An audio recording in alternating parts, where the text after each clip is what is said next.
WBUR.org/creative studio. It's here and now. President Trump has imposed high tariffs on goods from certain countries. He has also paused some tariffs and threatened new ones. It's head-spinning. Take the country of Lesotho. It's one of the poorest in Africa. Once Lesotho was the denim capital of the continent, making garments for big American brands. But after Trump slapped 50% tariffs on the countries earlier this year, some of the highest in the world, orders dried up. And now Lesotho's government has declared a 2-year national state of disaster. Kate Bartlett reports from the capital, Maseru. It's a chilly winter's evening, and workers who've just finished their shifts are streaming out of Precious Garments Factory as minibus taxi touts jostle for passengers heading home. I ask one worker, 48-year-old Mabitumelo Ramakatani, who's wrapped in a blanket against the cold, what she spent the day sewing. In our factory, we are doing the quality t-shirts that even President Trump's wear. But she's worried she might not be making them much longer.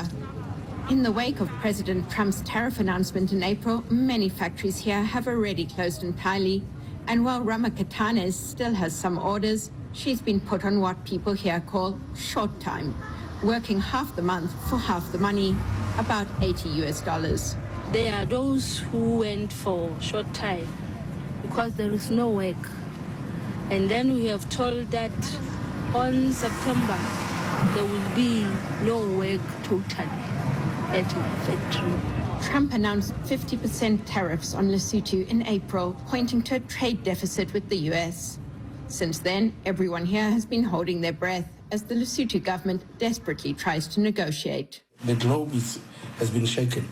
As we speak, multilateralism seems to be something that we are walking away from. Trade Minister Moketi Shilele says yes, there is a trade deficit because Lesotho can't afford much of what the U.S. produces.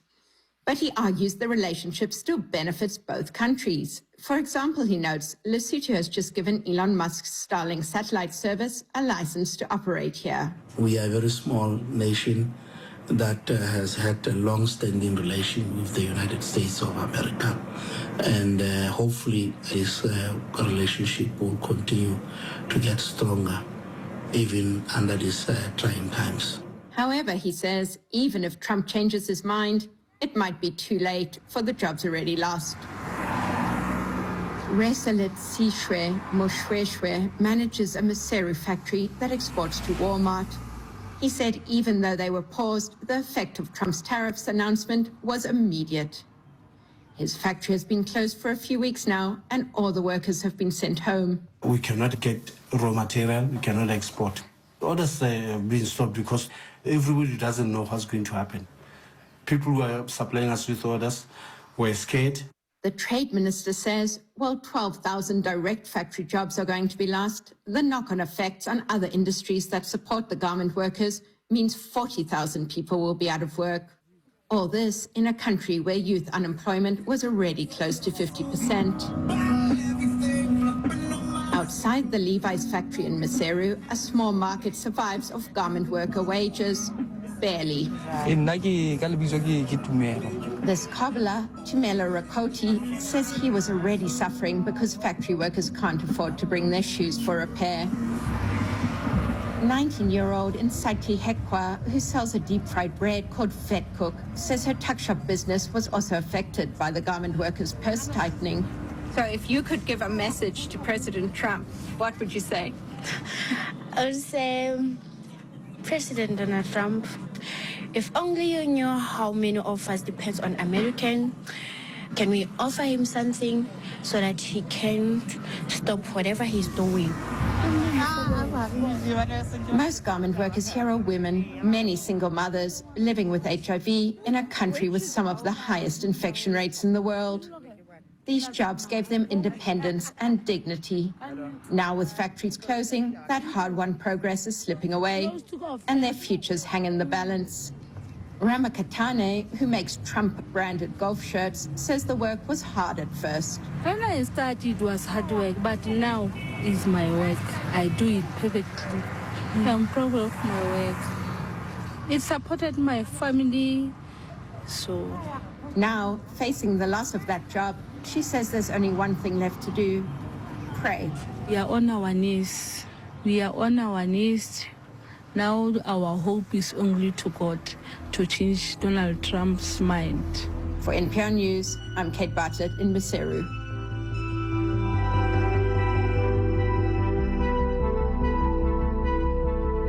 While we have a moment, we'd like to get your input for a story we're working on.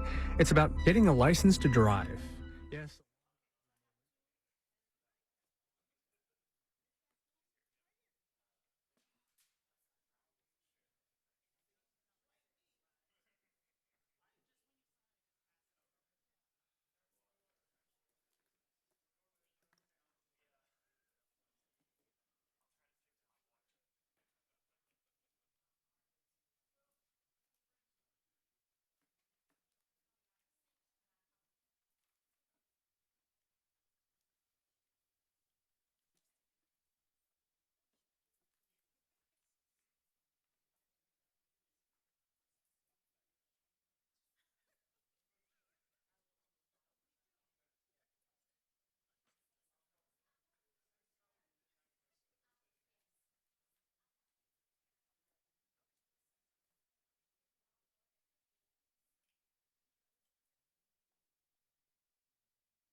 Good afternoon, everyone, and welcome to our 2 o'clock p.m. session of our July 21st, 2025 City Council meeting. It is great to have you all here today and those who are tuning in today as well.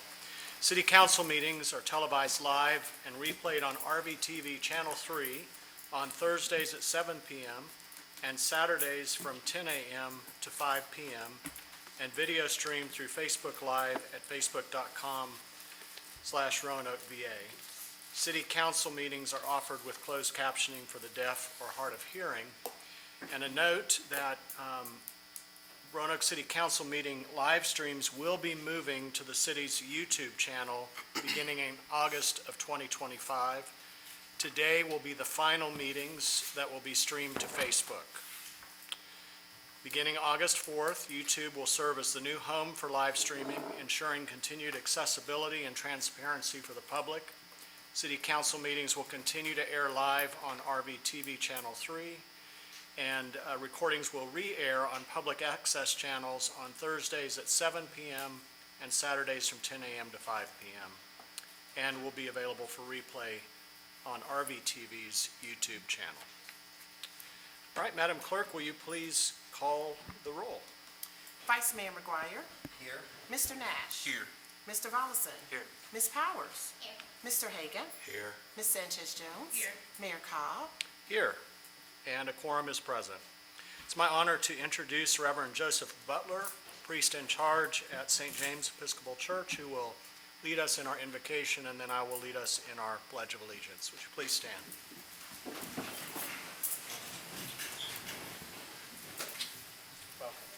Thank you all for inviting me back, and if I can do a shameless plug, this is a very special week for St. James. It's the feast of our patron saint, James the Apostle, and it is also the 75th year of St. James' founding back in 1950. So we're having quite a big Sunday service. Services are at 8 and 10. Everyone's invited.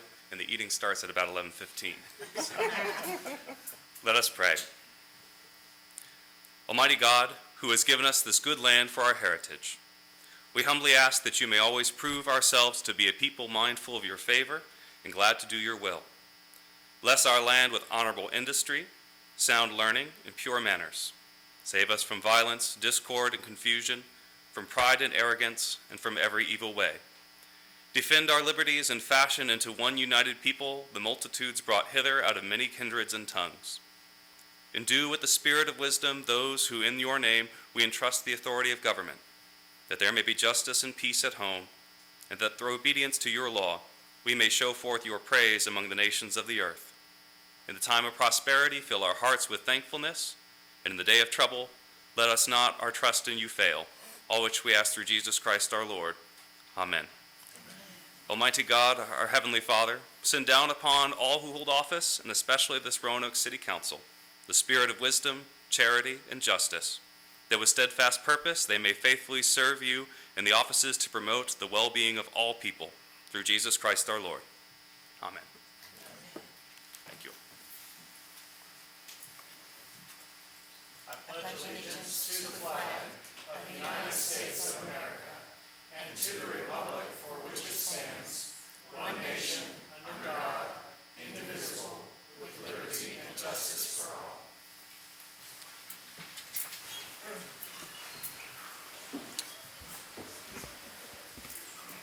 Thank you, Reverend Butler, and please extend our congratulations to the parish at St. James on 75 years. It's fantastic. Well, it is great to welcome you all today. We have a couple of announcements to share. First of all, the Council of the City of Roanoke is seeking applications for various vacancies on council-appointed authorities, boards, commissions, and committees. We encourage any citizen that is interested in applying to do so.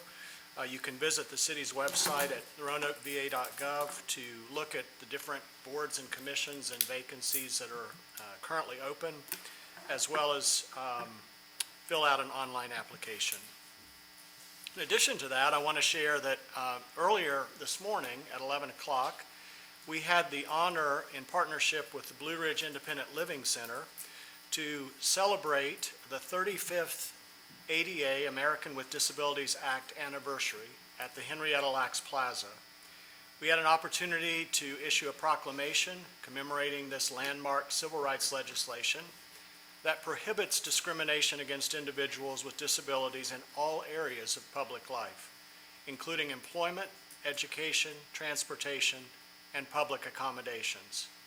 This law was signed by President George H.W. Bush on July 26, 1990.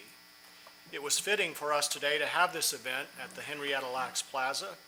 Research using Lacks immortal cells, known as HeLa cells, led to tremendous advances in treating conditions protected under the ADA, like sickle cell anemia, cancer, and HIV. Having this celebration in the shadow of her statue honors her legacy. We are also grateful for the advocacy work performed by Blue Ridge Independent Living Center under the leadership of Karen Mikulski-Carney, who is the executive director for the center. Karen was actually present at the signing of the law 35 years ago in Washington, D.C.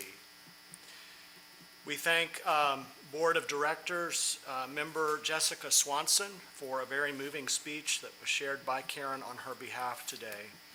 And we thank all of our city staff who helped make this possible. And of course, one of the hallmarks of our gathering today, not only to celebrate 35th anniversary, but was to unveil the handicap accessible ramp that is nearly complete in front of the municipal building, and we're excited for that to be finished and for there to be increased access to our building. All right, we're going to carry on with our council shout-outs, which we do at our 2 o'clock meetings to highlight things that we've been a part of as council members throughout the city that we feel it's important to acknowledge. So I'm going to start with Ms. Powers this time.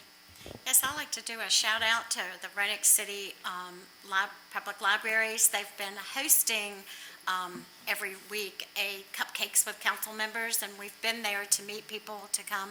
And it's been very informative for them to meet us and to have discussions with us about things that are important to them. And it's been important to me because I've got to meet a lot of important people that have ideas and things that are near and dear to their heart that they hope that we will look into. So I appreciate what Roanoke City Public Libraries are doing. My shout out goes to Virginia's Blue Ridge, Roanoke Outside, USA Cycling, and all those that helped out with the national championships that were here in Roanoke this past week. It was really amazing to see the short track at Elmwood, and my understanding is that there was a lot of great feedback about the event, and look forward to hopefully hosting them again next year.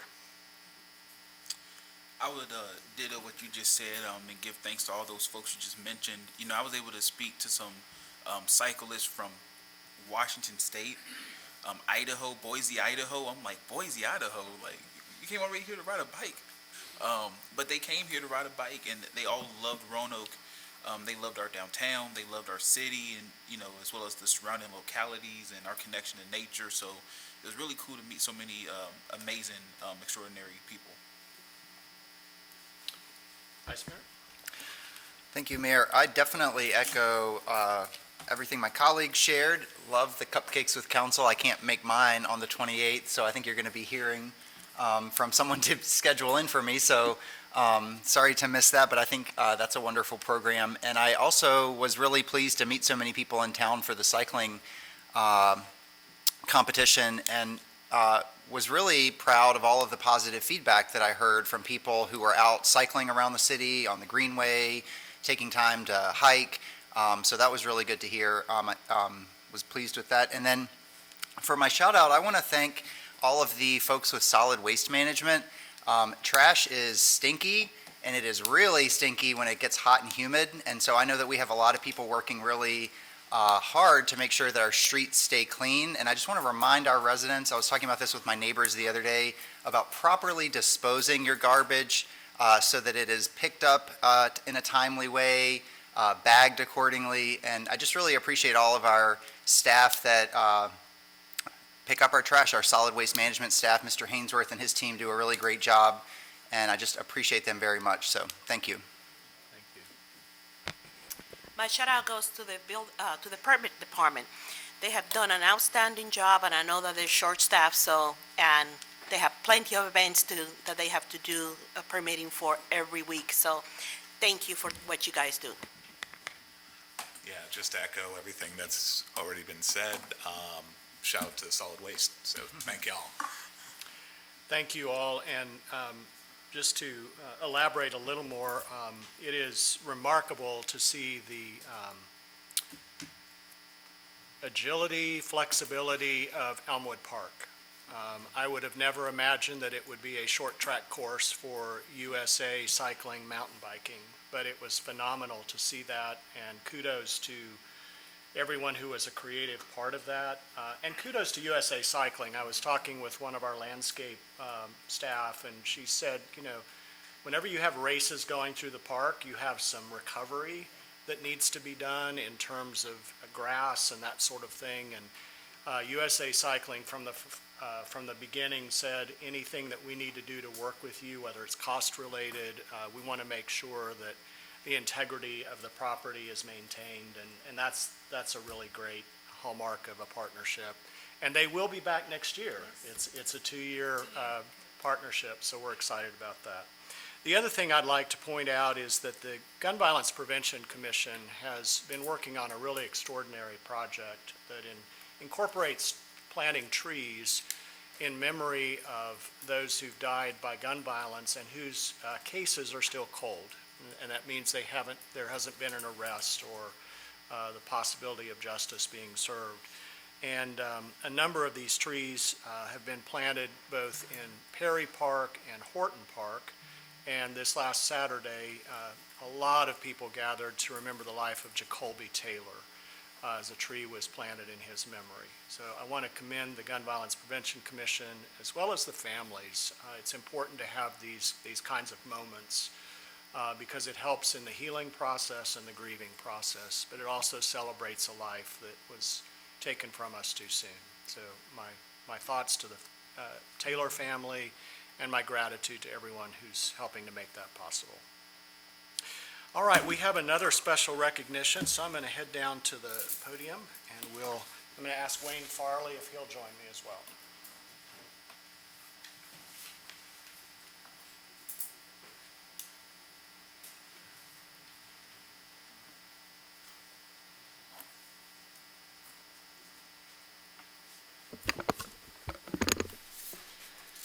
So this is an exciting day for a lot of reasons. It's always great when we can recognize our departments as well as our employees for extraordinary work.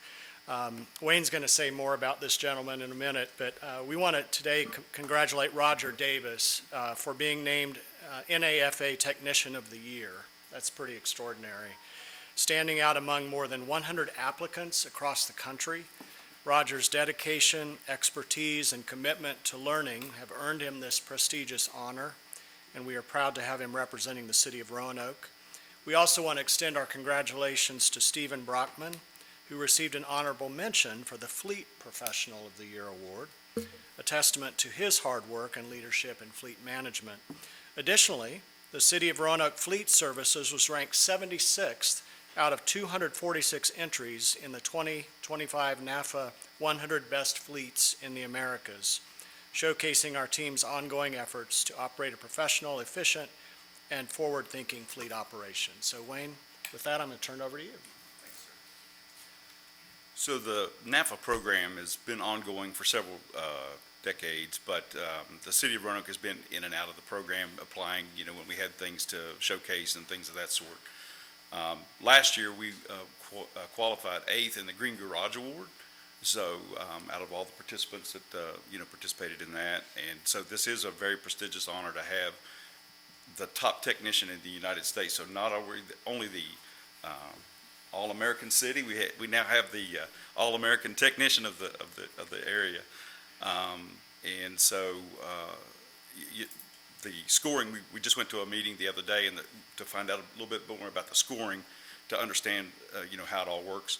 And from 1st to 59th, there was 1.15 percentage difference between 1 through 59. And in the people that scored from 1 to 10, there was 100th of a point. So there's just a lot of good things going on in fleet, and a lot of things that happen. And we have Roger Davis with us. He's been with the city about 9 years, working on his 10th year. And he's one of those once-in-a-lifetime professionals. He's tenacious when it comes to learning. We have an online app that we use in the garage to help train our folks up to get them ready to take ASE testing.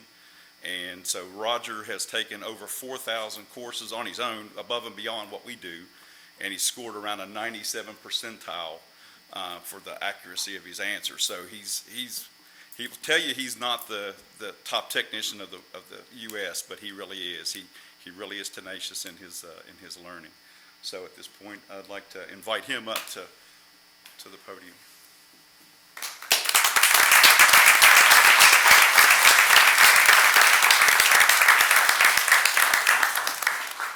Thank you. I don't really have much to say other than thank you, boss, for entering me. Again, I don't say that I'm humble, but guys and people that work in the shop, there's tons of things they know that I don't know, certain things they're better at than I am. I just keep trying to move forward and learn as much as I can, but thank you guys.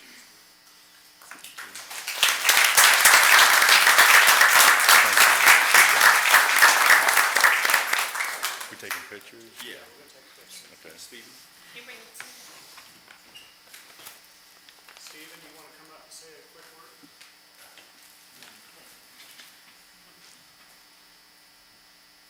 I just want to say it was an honor just to be mentioned, and with this program, just being with the city for 2 years. It's been a fun and exciting challenge, and it's just great to be recognized for some of the work that we do as a team every day, and bringing acknowledgement for the city was definitely an honor, so thank you.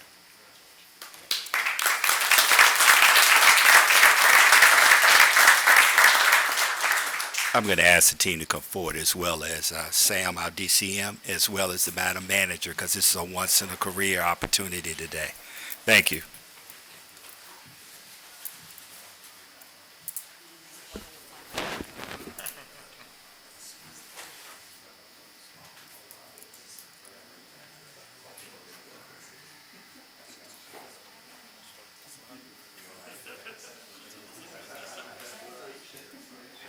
We are going to have to come in just a little bit.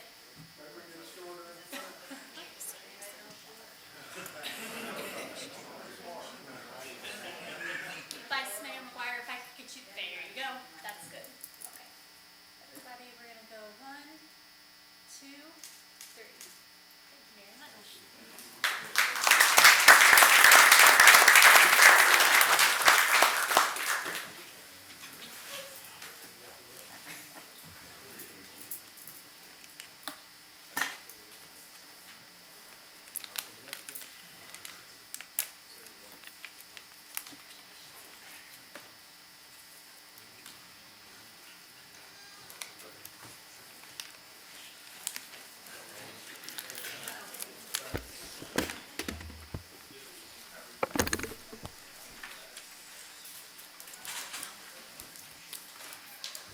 Now, I heard earlier that there is a fantastic video interview with Roger on RVTV. Not today, but when you go to RVTV, you can find it. It'll be tomorrow. Oh, it'll be tomorrow. It's tomorrow. Something to look forward to. Yep. All right. Congratulations, Roger and Stephen. And again, I want to commend Vice Mayor for giving a shout out to solid waste. We're in really challenging times, and Public Works does so much in our city to make sure that we're humming along. And solid waste is such an integral part of that. And as much as they work so hard for us, we need to work hard for them and with them as citizens to make sure we're doing what we can to not only appropriately bag and throw away our trash and our recycling, which, by the way, we are still very much doing. But also, I appreciate everyone in the community that takes the time, whether in the different blocking groups, or I'm seeing more people just in my neighborhood walking around with a trash bag, picking up trash. And I appreciate that, but my call out really is to citizens. There's no reason to throw trash on the ground, period. None. We got to do a better job about that, and I know we can do it. So let's continue to work as hard as we can to keep our city clean. All right, next up is our hearing of citizens upon public matters, and this is a time that council sets as a priority because we want to hear from our citizens. All matters will be referred to the city manager for response, recommendation, or report to council as she may deem appropriate. Madam Clerk, do we have any citizens signed up to speak today? We do. We have approximately 5 to 6 speakers. Fantastic. I will call them 2 by 2. That'd be great. The first would be Jeanette Morris, and we have a sign on, it doesn't say first name, last name, but Buckner, Mr. or Miss Buckner. Is Jeanette here? Jeanette? Oh, come on up. Yeah, come on up, please.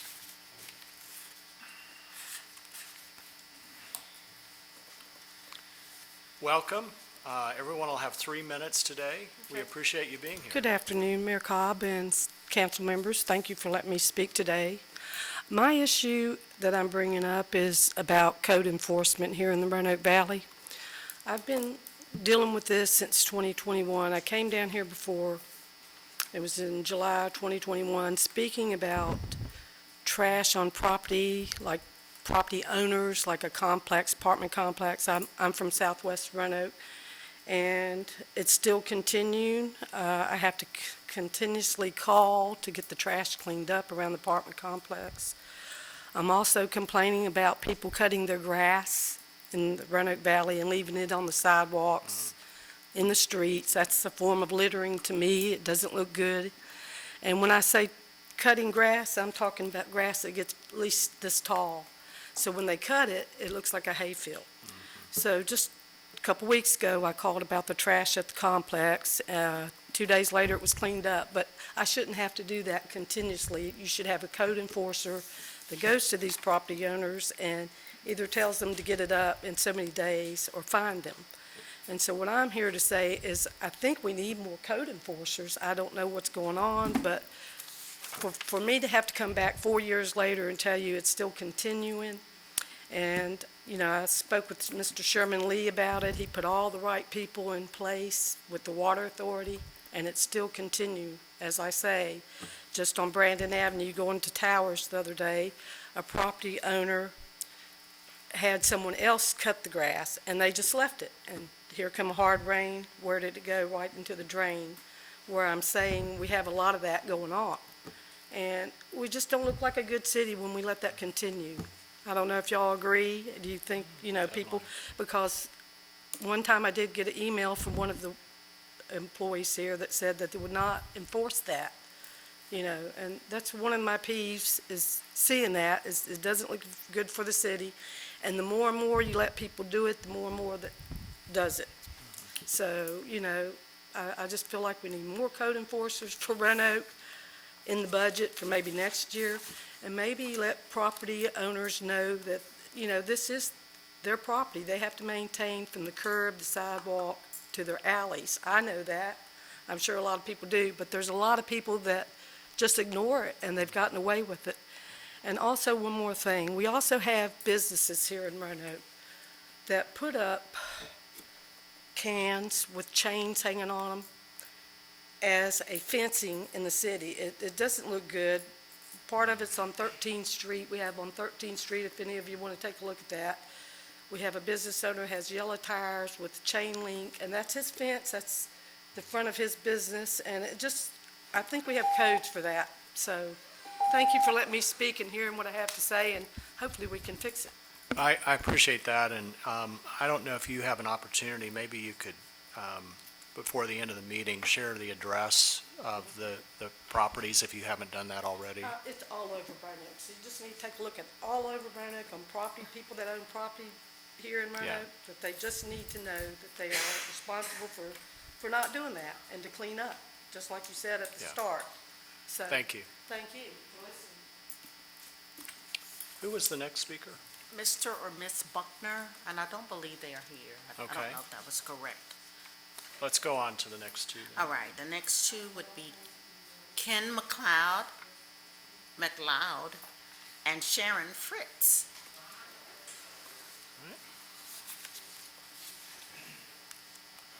Ken, welcome. Yeah, come on up. So I think we have three. Are you all together? We are. Okay, nice. More or less. Yeah, so hi, Mayor Cobb. Hi, members of the City Council. My name is Ken McLeod. I live in the Wasena neighborhood. I'm speaking to you today as Board Chair of Pedal Safe Roanoke and to give you an update on some of our recent and upcoming activities. So Pedal Safe adopted our first ever strategic plan this year. We just adopted that this month, and we decided to organize around three goals. Infrastructure advocacy, to advocate for the development of low-stress connected bicycle infrastructure that enables safe travel to everyday destinations. Outreach and engagement, to promote Roanoke's livability by engaging, educating, and mobilizing the community to support cycling as a safe and accessible transportation option for all. And internal operations, to strengthen Pedal Safe Roanoke's organizational sustainability to ensure long-term impact. I've shared that strategic plan overview with all of you over email early today, and I know that members of Pedal Safe would welcome the opportunity to meet with you either individually or as a city council to talk more about our strategic goals and collaborate with you in the future. I also want to highlight two upcoming events.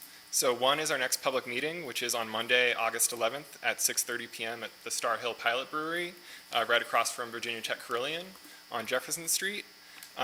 We'll be gathering downtown beforehand at 6 p.m. to ride our bikes on Jefferson Street to the Star Hill Pilot Brewery. We're really excited to talk about the demonstration project that the city did during GoFest last year that put protected bike lanes on Jefferson Street and talk about the future of that corridor. And then also, and this is why I'm joined by members of the Bus Riders of Roanoke Advocacy Group, we want to collaborate with them to support the Week Without Driving and invite all of you to participate. That will be September 29th to October 5th. And the Week Without Driving asks people to not drive during the week in order to gain an understanding of what it is like for the many people who cannot drive and who have to use public transportation, biking, walking, or getting rides from others to get around. So there's some flyers that they'll talk about later, but really hope that you can participate. You may get rained on, as I did before this council meeting, but it's a great opportunity to get out there and understand how to get around our streets without a car. Thank you. Welcome, Ms. Fritz. Do y'all want to restart the time? Sure. Okay. All right. Hi, I'm Sharon with Bus Riders of Roanoke, and we brought this book, A Week Without Driving, and we're going to give it to the mayor. And then we also have invitations to invite the city council members to that event, A Week Without Driving. And so the lady who wrote this book is blind or vision impaired. And so she talks about how 30% of the people in our nation don't drive, and that can be due to their age or disability. But 11% of the households in Roanoke, 11% don't have a car. And that's why we are always coming to talk to you about how we need to work on transit, equitable transit, and make sure it's funded for the 11% of households that don't have a car in Roanoke. And we gave this book to Molly with Neighborhood Services and also Rob Isom, who is at Transit. And now we're giving it to the mayor. Can I? Okay. Give it all right. to the city manager here. You want to do that? All right. And so yeah, that Week Without Driving is at the end of September, and so we encourage everyone to attempt to take public transit and see how far you can get if you leave your car, or maybe just leave it a little bit at home, and see what life would be like if you didn't have a car in Roanoke. And we actually got some really good news today, because another place, like we have this great ramp that we opened today outside. Love it, beautiful. Where else do we need a ramp? We need a ramp at the Walmart bus stop, and that's something that we've been talking about for 15 years. Well, I heard something good today, that Walmart actually, after 15 years, y'all, has reached out to Mr. Price from Valley Metro, and that Walmart is ready to work with us to design a bus shelter at the Walmart, because isn't that the #1 most used stop in the city? I believe it is. It gets more bus traffic to the Walmart Valley View bus stop than anywhere in town. So that's why. I don't mean to interrupt you, but if you could face this way for the mic so that the people online can hear you And better. that is why we need that better bus shelter there. And I think we actually have made some progress on that. They're going to work on that. So maybe, like, when people are buying their Christmas gifts this year, they won't be standing out there in the rain, and it'll be equitable and accessible for people that are in wheelchairs to get off the bus, into Walmart, and come back to get on the bus. What do you think, Sylvia?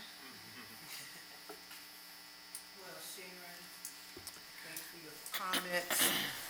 Welcome, Ms. King. Good afternoon. We're going to start the time over again.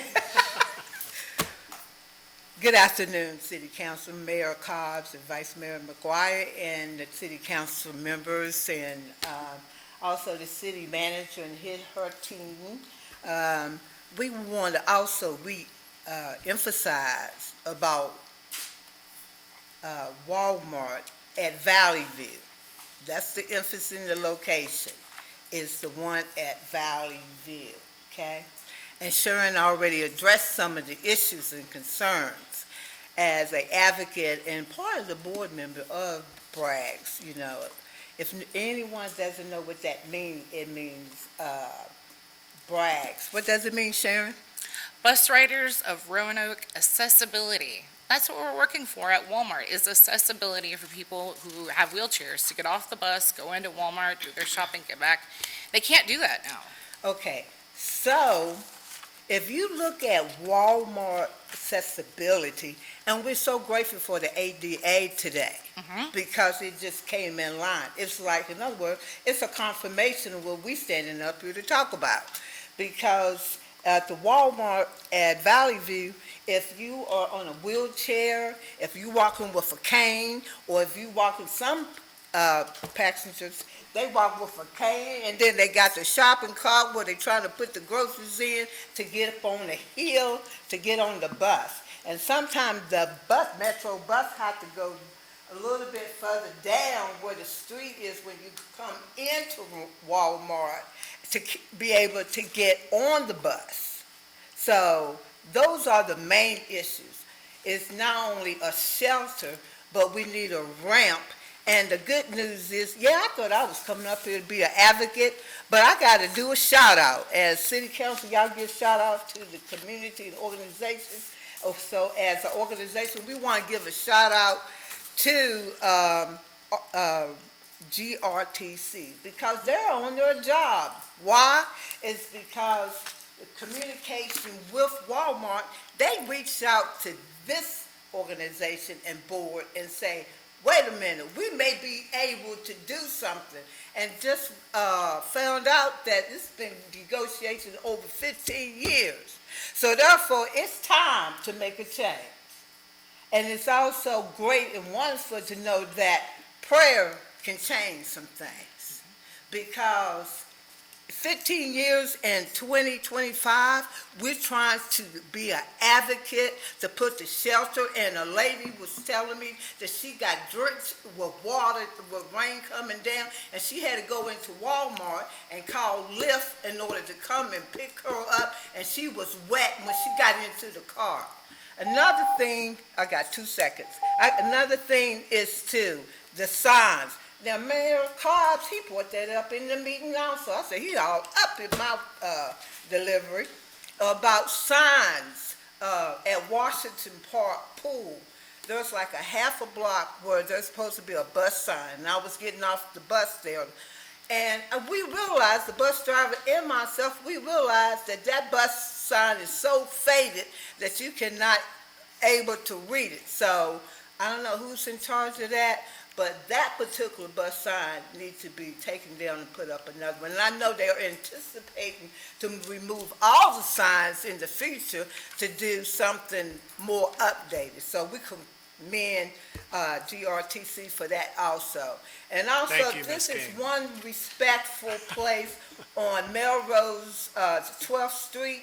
There's a bus sign, and we need to give respect and honor to that community where a bus sign has a tree stub, a thin one, and then they got another tree stub. It's a larger one a little bit, that I guess that's supposed to be the chair or the bench or whatever.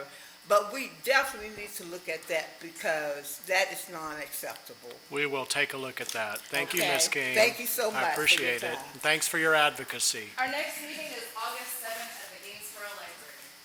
And these are the invitations for the, Thank you very much. We look forward to that.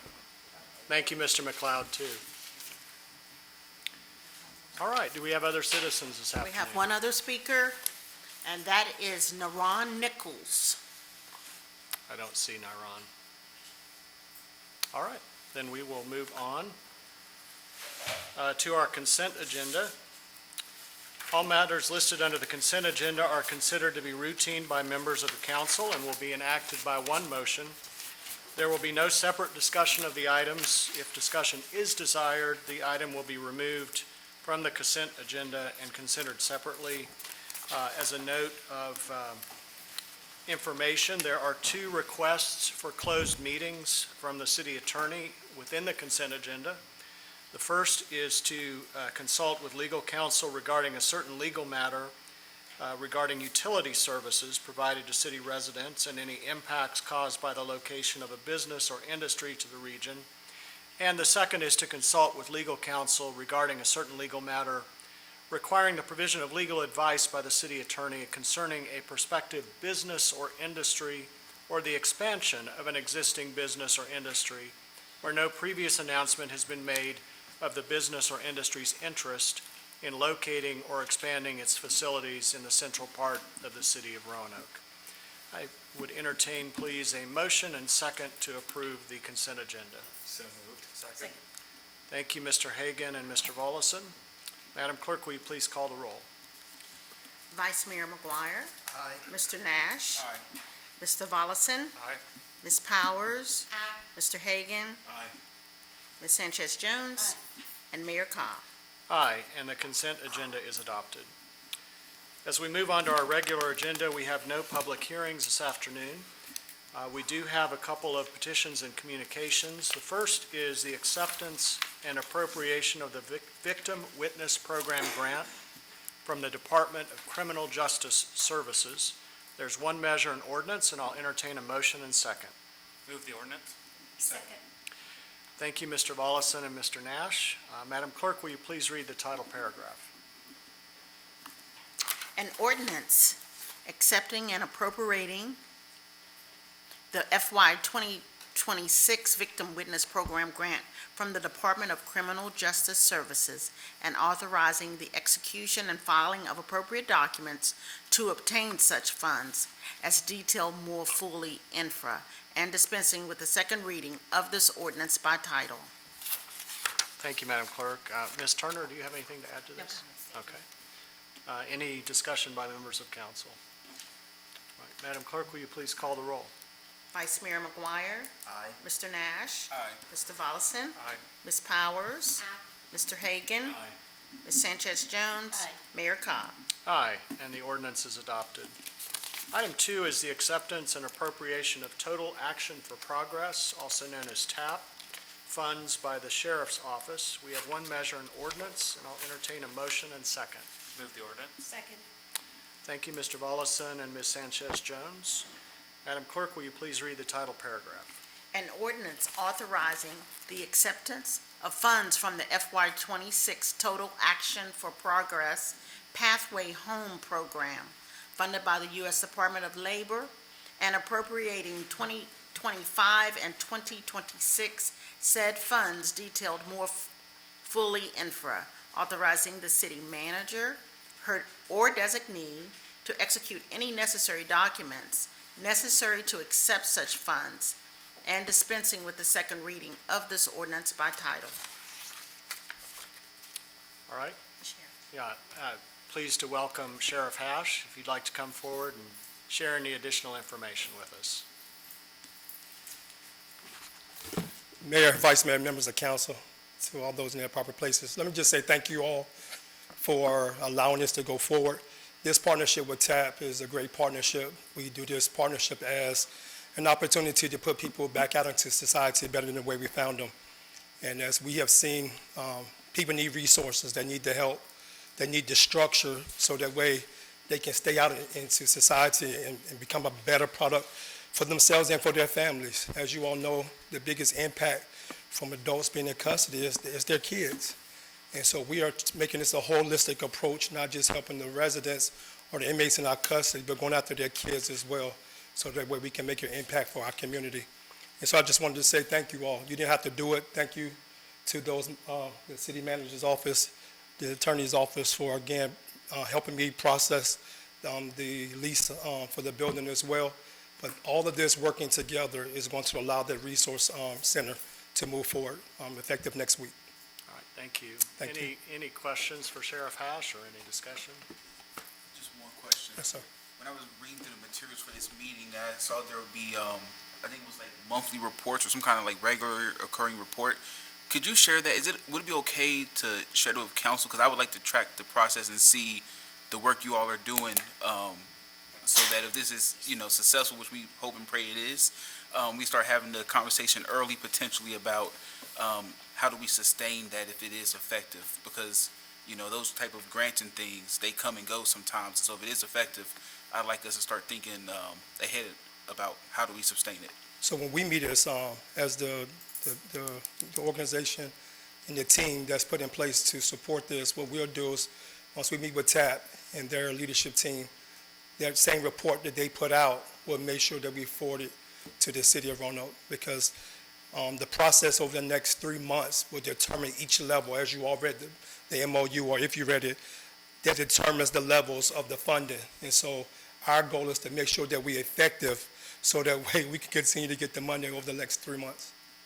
Thank you. Thank you. You're welcome. Any other questions? Mr. Hagan, I believe you have a statement you need to read. Yeah, so I, Nicholas Hagan, state that I have a personal interest in this item, number 6-2 on the June 21st, 2025, 2 p.m. agenda regarding an appropriation of funds because I'm part owner of the property that these funds will be used for to lease and renovate, and as such, I have a personal interest in this matter. Therefore, in accordance with Virginia Code Section 2.2-3112, I will refrain from participation in this matter. I ask the city clerk accept this statement and ask that be made part of the minutes of this meeting. Thank you, Mr. Hagan. All right. Any further discussion from any members of council? All right, and Madam Clerk, I'll ask you to please call the roll. Vice Mayor McGuire. Aye. Mr. Nash. Aye. Mr. Volleson. Aye. Ms. Powers. Aye. Ms. Sanchez Jones. And Mayor Cobb. Aye, and the ordinance is adopted. Thank you, Sheriff. Thank y'all.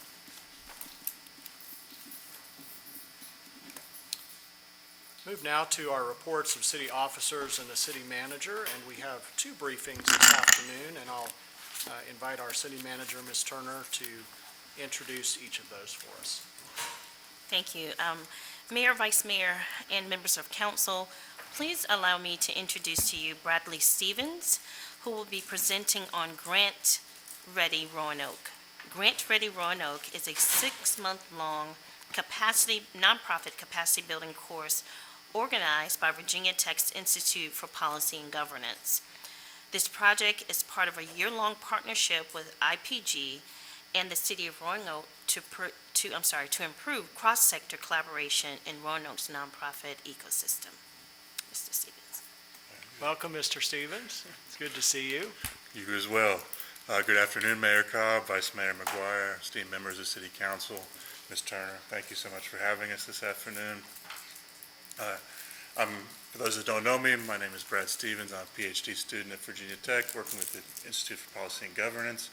We are a research institute that's also focused in these spaces of how to increase good governance more broadly and work with nonprofit and other spaces.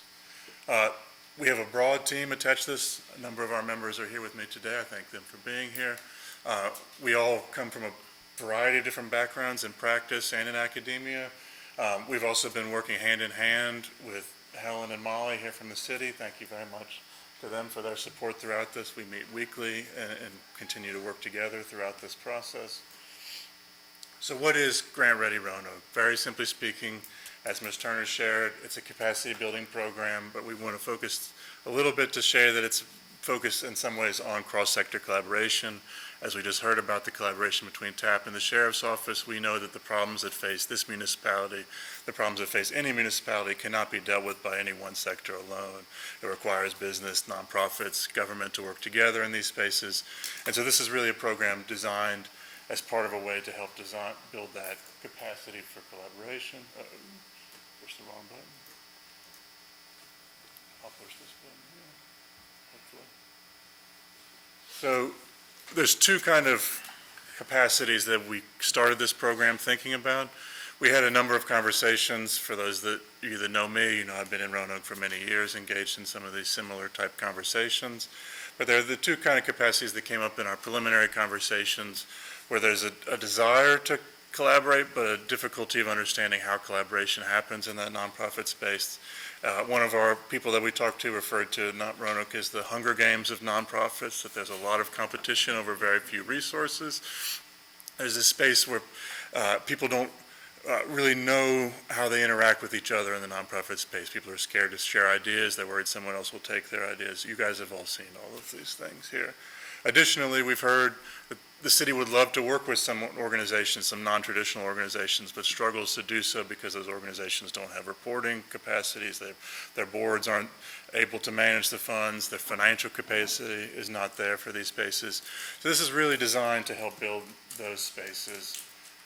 And we could have come in with a program and said, here's what we want to teach, and we're going to teach these things. That's not really our approach, though, through IPG. We really believe in this as a co-creative process in which we're going to talk to our constituents and learn what they want. We're going to iterate on this throughout the process. So what we do in the first meeting, what works, we'll continue doing, but we're going to continue adjusting throughout. But also we recognize that capacity building has to be relationship driven. Every nonprofit in the Valley has a different struggle, has a different goal. telling them all the same things is not going to help them reach where they want to go. Additionally, we recognize that we can't do things for these organizations. They have to have self-directed goals that want to get there. If we do stuff for them, that does not increase their capacity at the end of the day. It just creates reliance on someone else. So this is very much about them creating their own goals, relying on themselves to be there with us, walking beside them, trusting one another to help provide guidance when necessary, but helping them move forward as they wish.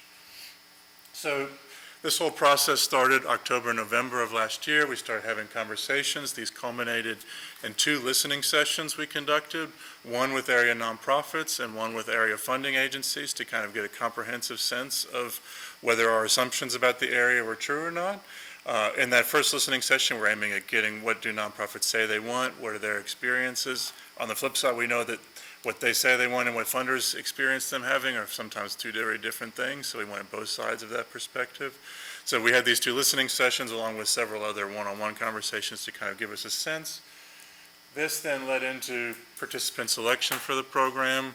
That was a 2-part selection application process. One was a fairly straightforward 3-question application, and that was then paired with the health guide, health checkup for each organization. This was an extensive questionnaire asking about finances, board, mission and vision, programming for each of the applicant organizations. It was designed specifically for this program to be a standalone product that any organization could look at as a tool for them to understand where they are better at the end of that process, but it was also part of the application process for this. So it was a lengthy thing that people had to go through.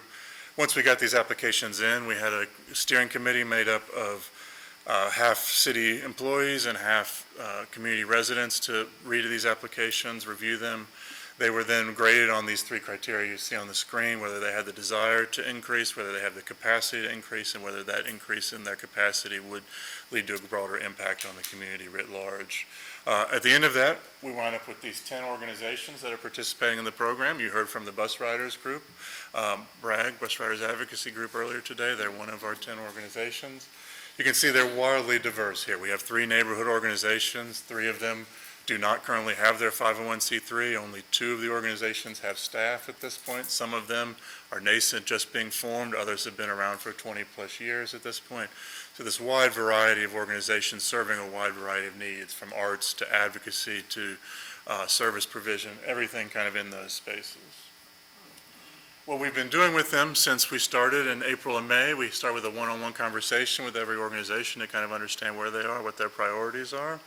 We've then been moving forward with a 3-point check-in with every organization every month. We start every month with a cohort-wide meeting in which we talk about a broad idea, a broad concept, and introduce some ideas to them for that month. We then have a one-on-one meeting every month with each organization to talk about what their particular challenges are, what their goals are, how they're interpreting the information they heard at the beginning of the month.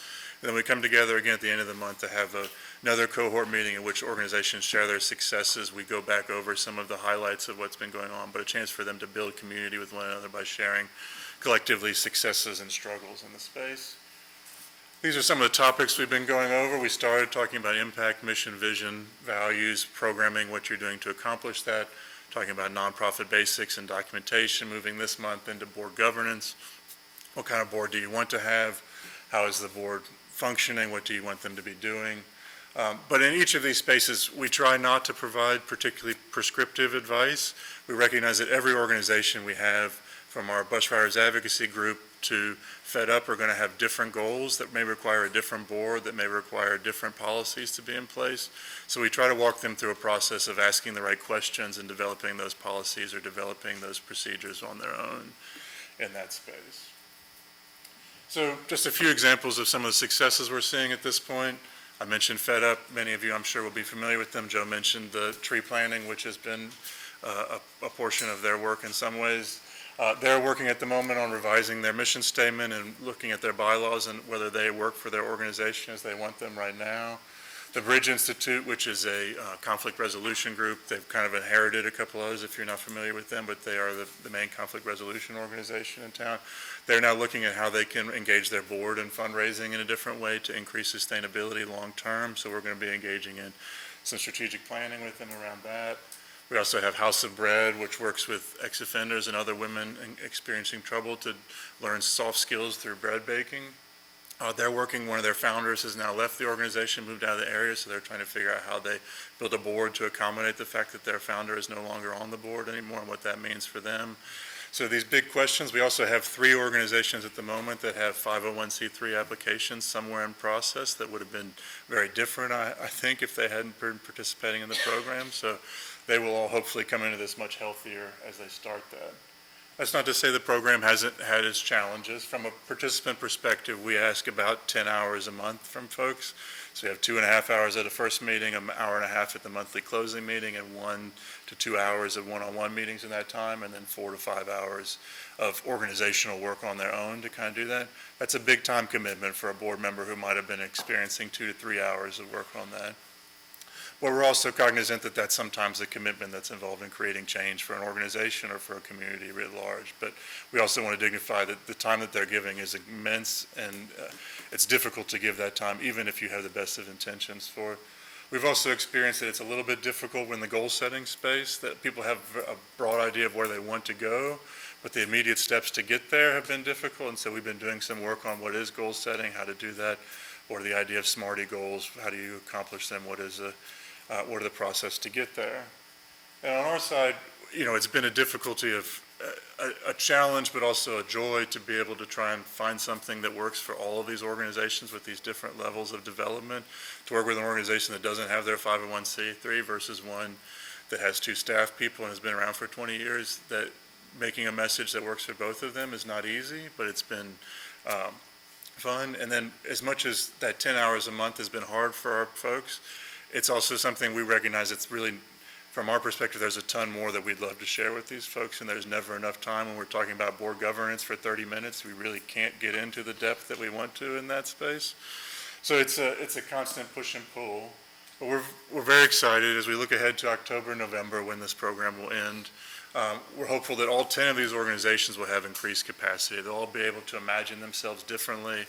They'll be able to hopefully trust and be more trustworthy partners in relationship to both the city and other partners that they'll be working with. They'll have a different understanding of what resources mean to them, how power manifests in their work, whether it's advocacy work or whether it's in space. Hopefully they'll be more resilient, more able to handle change in these spaces as well. So all this leaves us, though, with, this is just 10 organizations. This has been a pilot program for this year. We would love to stay involved moving forward. We know that this work is iterative, and as we said, it's changing all the time, and we'd like the chance to pilot it moving forward. We also know that we're in a place where federal funding and other sources of nonprofit funding are disappearing, and it's more and more important for our local nonprofits to be competitive to bring what funding there is available into the Valley. We also know that ecosystem building takes time and resources and commitment over a period of time. We're hopeful that these 10 organizations help contribute to a culture, but that culture, as with any board culture, takes years and years to manifest and build intentionally in those spaces. So that is my time. Thank you so much. It's been a pleasure to work on this, and thank you, Mayors of Council and Ms. Turner, for your time today. Thank you, Mr. Stevens. That was a great overview of really an extraordinary program and much needed. What questions or comments do members of council have? Mr. Volleson. Mr. Stevens, thank you so much for this presentation and this program. As somebody who's been head of a nonprofit here in the city, I get the Hunger Games. That really is the way it is. And this is something that we've needed for quite some time. So I'm really glad to see this program actually happening here in Roanoke. And I was kind of wondering, what will be those things that determine whether y'all do this in the future? What do we need to do to make sure that this is still around in another year or two?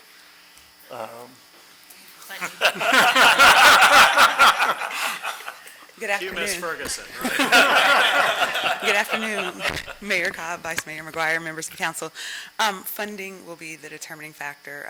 This is also one of the reasons before the change in the administration, we saw this as an opportunity for our nonprofits to become stronger, so that we weren't also getting some of the requests that we were getting. And so while we had an opportunity to do this, it was also kind of bad timing. But we hope that they will become stronger through this program, and maybe we can find some money to continue this on. Thank you. Just as a follow-up to that, what's the amount needed to fund this on an annual basis? That's a good question. So this year, we actually started $250, I believe. But that includes all of our expenses like food, supply, like really all of it through, and that also is going to include some staff training as So well. you said 250,000? Okay. And was all that part of a grant? That was all ARPA. ARPA, okay. Thank you. Other questions or comments? Ms. Sanchez-Jones? Good afternoon, Mr. Stevens.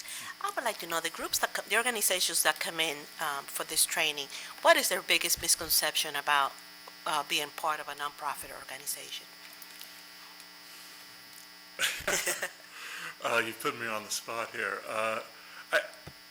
I think I'll share this from our perspective, which is, we had a conversation after we went through the first month of the program when we realized this is really a behavior change program, as much as we can view it and call it whatever we want. If someone wants different outputs from their organization, then they have to change the inputs to their organization, whether that's their mindset or their revenue, the money coming in, whatever it is, that if you keep doing things the same way, you're going to wind up with the same results. And so I think a lot of folks struggle with the change that's required to go through the organizational change to get to where they want to go. Thank you. Thank you. I would, yeah, go ahead, Vice Mayor, and then I'll finish up, yeah. Thank you, Mayor. I want to say thank you, Mr. Stevens. I think I'm in touch with a couple of the groups that are a part of this program, and I've heard nothing but really great feedback in the work that you all are doing together and forcing them to sit down and be thoughtful about a lot of tough questions. It's hard, as a lot of us know, nonprofits are difficult to run. So I really appreciate the partnership, and definitely also appreciate Molly and Helen's help. And I wonder, for that cost question about how do we do this in the future, could there be some way to have sort of like a report card from, like, so we have these 10 groups that are going to come out of it. When we're thinking about, maybe there's a match thing, and if it's $250K to do this again next year, if the city can come up with 100 or 150Ks, we're thinking about it. I think it helps us explain to ourselves and understand where the money's going, and also to other taxpayers, if we can show some of the good work that these organizations are doing that they would not have maybe otherwise been able to do or as effectively. So just something to think about in terms of how we might be making the case as we're doing year-round budgeting now, and thinking about how would we find funds for this in the future, and how would we justify spending them, that money. But I think it is definitely money well spent. I'm really grateful for the partnership, so thank you. Thank you. Yeah, thank you for that, Vice Mayor. And I was just going to add, earlier this year when we had the Mayor's Business Summit, we had a relatively large number of nonprofit representatives there. And it raises the interesting question that if someone is thinking that they have a product that should go in a nonprofit route, it may be more aligned to a business plan. So there's that kind of discernment.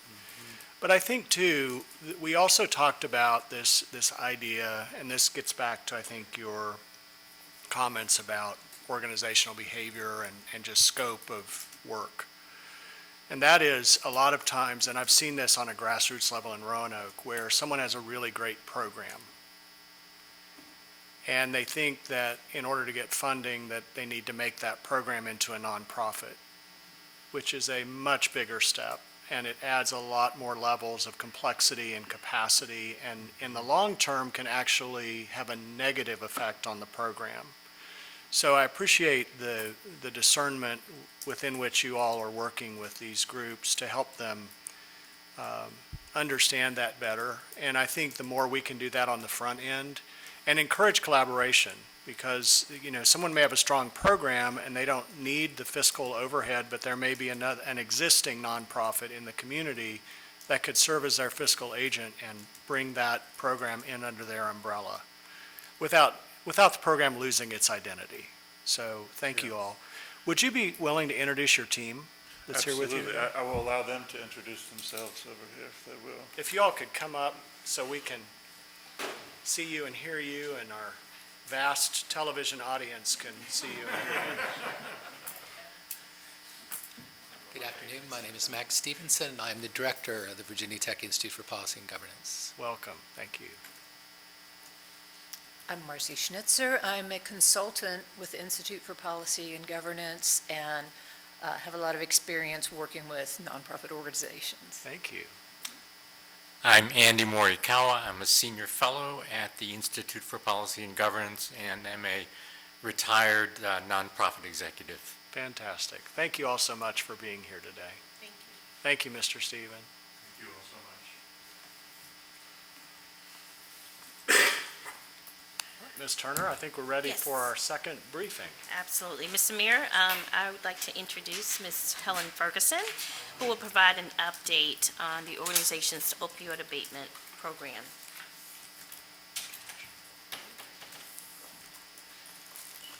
Welcome back. Welcome. Thank you. All right. Good afternoon, Mayor Cobb, Vice Mayor McGuire in his absence, members of City Council, and Ms. Turner.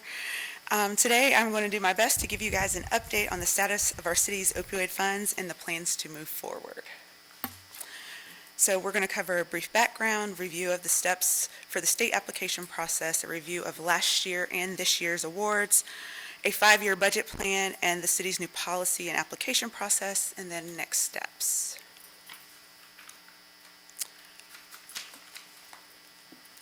So you guys are maybe familiar with the opioid settlement funds and the OAA already, but just to give a brief background, the settlement funds came from overprescribing and misuse of opioid funds leading to the opioid epidemic and the lawsuits that resulted in a settlement. We are fortunate to receive those funds through different pots of funding, which I will refer to throughout this presentation is either national settlement or state funding. So here is a slide showing most of the national settlement funds. As you can see on this slide, there's several different companies involved in it. And then also you'll see that the time frame for the payments are either very short, such as 4 years, or go as long as like 15 years. And this is a little bit of an older slide, so I think some of these settlements, the status of them have been updated. We also have our state funds that come through, and so that pot of money is divided up into basically 3 chunks. We have the division that's 15% that goes to the Commonwealth. We have the division that goes to the localities, that's about 30%. And then we have 55% that goes to the Opioid Abatement Authority, and that is pretty much the controlling factor for us. So that 55% is broken up into subcategories. 15% of that is pretty much entitlement funds for us. That is entitlement funds for every locality. They are given their own distribution. We have what we call cooperative partnerships. We have access to those funds as long as we partner with another locality. Then 15% goes to state agencies, and 35% is unrestricted funds. I didn't know much about unrestricted funds until we got our most recent award letter, so I will be speaking a little bit more about that here shortly. This next slide is very hard to read. This information is available on the OAA's website. It is a snapshot of the funding that is predicted or projected that we will receive all the way down to 2042. One of the reasons why I included this slide is because everybody knows that there's a lot of money involved in this project, but one of the things that I want to point out is that years 2040, 2041, and 2042, the prediction is that we will not receive any funding. And so I just wanted to make a note of that. So I want to transition to talking about the state application process. This year, applications were submitted from our area on April 1st, which was the deadline. We were very fortunate in that the state worked with me. I was new to this process. They reviewed our applications, gave some technical assistance, and then our applications were reviewed by the committee and submitted to the board for approval. The board presents and publishes the list of recommendations, and then the ones that they approve publicly on the website. So it is a very transparent process. However, I chose not to notify our local organizations that they were funded until I received our award letters. And I'm kind of glad I did that because there were some contingencies attached to some of the funding. So let's talk about the awards for 2025 and 2026. I know we're going into FY 2026, but I did want to review FY 25 because some of the organizations that are receiving funding are in either what we would call their second or third year of funding. When you apply for these funds, you are awarded funding the first year, and then you have the opportunity to reapply 4 more times for funding. So in 2025, the city awarded Blue Ridge Behavioral Healthcare, Family Services Roanoke Valley, Roanoke City Fire-EMS, and Virginia Harm Reduction Coalition out of our individual pot of funding for a total of $281,000. Some of this funding has not been dispersed yet. The city, we were late in getting out our MOUs, but we are working with the organizations to get them their funding. For the cooperative awards in 2025, Restoration Housing received funding. They actually opened up the Grove on Patterson, so their funding went to capital work for that project. And then Roanoke Valley Collective Response, which does a lot of our work and research in our area on opioid addiction, they received funding as well. Also, I want to point out, because it is a cooperative agreement, we do have matching funds, especially with Restoration Housing from Roanoke County for that project. So I'm going to transition to FY26. We submitted the applications, as I mentioned before, and we did receive a lot of technical assistance, and I want to thank the state for that. But Blue Ridge Behavioral Healthcare was funded again. This is year 3 out of their 5 of available funding. Family Services of Roanoke Valley, they were also funded. One thing to point out is that Family Services had one project, and they have switched projects, and the state was nice enough to work with us again, so that the project that we are doing in our area works for our area, and we aren't just doing work to be doing it. For our cooperative awards, we have 4 Truce Recovery. 4 Truce Recovery actually applied last year and did not make it out of our city's process. They were a fairly new organization at that time, and they had not opened their first house when we had to submit. And so we applied this year, and so they are receiving a total of $116,200 of matching funds between the city and the county. And then they also receive state funds, and this is their first year of funding. So they will be available for 4 more years of funding after this. Navigator Care Specialist, this is one that I know that our court system here in the Valley is excited about. This one actually made it to the state level last year but was denied, and so this year they did receive funding.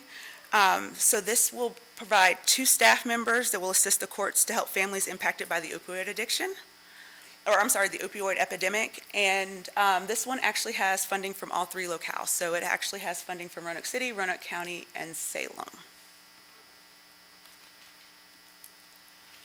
Roanoke Valley Collective Response has also received funding again this year, and this is year 3 out of 5 of their available funding.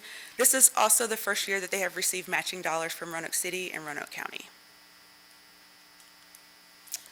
Virginia Harm Reduction Coalition also received funding under the cooperative agreement this year, and so they have received $49,000 in matching funds from Roanoke City and Roanoke County. This opens them up for 4 years of additional funding because this was a new project. And last but not least, the Grove on Patterson. So as I mentioned before, Restoration Housing received funding. This year, the state liked this project in particular. Maybe Mr. Spencer can speak a little bit more to that later. But they decided to fund this project out of the restricted funds. And so they received matching funds from Roanoke City, Roanoke County, and then of course state funds. However, because it is not a new project, this is a second year of funding. So they will be able to apply 3 more times after this, and then they can apply separately as a brand new project. So in total, there's $163,100 in matching funds from the city, and a total of about a little over $1 million from the state, for a total of $1.2 million, not including our carryover funds from where people did not, it's not on that side, sorry, where people did not maybe spend all their money. And I wanted to give you those numbers before I start talking about the budget, because that's the next spot. So I wanted to present the 5-year budget, so we're going to talk about years FY26 and through FY30. And I've broken it up into revenues, expenses, and then we'll see a summary slide so you can see the numbers together. So on the slide, I have the settlement, what I'm calling settlement funds and direct funds. Those are the ones that we don't really have to ask for. Those just kind of show up to us. And then you'll see the state funds, which are the ones I talked about where we have to send an application to the state to actually receive them. Those are more of our entitlement funds. And so these are just anticipated or projected numbers for as far as the revenue. One thing I did want to point out on this slide is that interest. We can earn interest on our direct dollars when they hit our account, but currently we are not. And so in all the numbers you will see calculated going forward, interest is not there. But I think for longevity of this program, it's important that we move the funds to an interest-bearing account so that we can actually have this program go a little bit longer. And then here for our expenses, there are a couple things I want to point out. So historically for expenses into this particular program, we have only done matching funds out of our direct dollars. And then of course we've only applied for money through the state. This budget is recommending that we have a staff position.